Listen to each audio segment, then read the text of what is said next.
La nouvelle prime d'activité, êtes-vous concerné?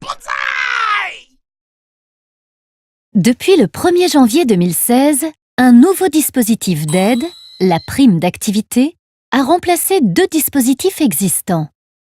Le RSA Activité, qui était une aide mensuelle attribuée aux travailleurs qui touchaient de faibles revenus, et la prime pour l'emploi, qui était perçue annuellement sous la forme d'un crédit d'impôt.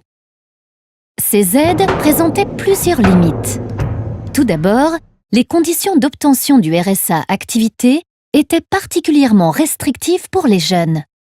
Il fallait qu'ils aient travaillé au minimum 2 ans au cours des 3 dernières années ou qu'ils soient célibataires avec un enfant à charge. De plus, les conditions d'attribution étaient mal connues des bénéficiaires potentiels. Le RSA Activité était en effet versé pour le ménage. Ainsi, une personne gagnant le SMIC et étant en couple avec une personne sans emploi ne savait pas forcément qu'il pouvait y avoir droit.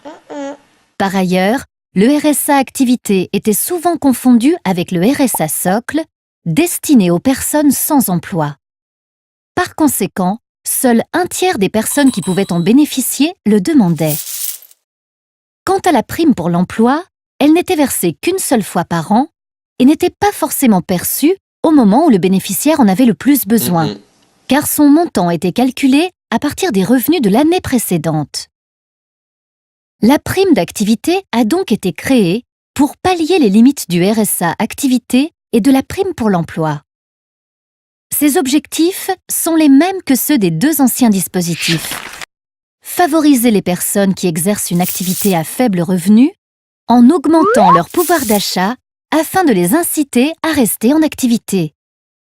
La prime d'activité peut bénéficier à toute personne en activité à partir de 18 ans et gagnant moins de 1 500 € net par mois.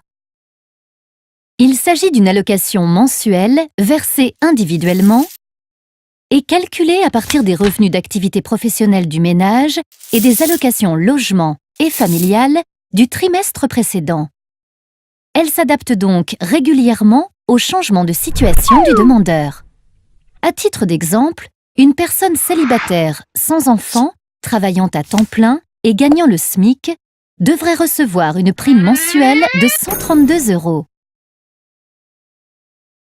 Cette nouvelle prime devrait toucher davantage ceux qui en ont besoin. Ainsi, 4 à 5 millions de personnes pourraient en bénéficier.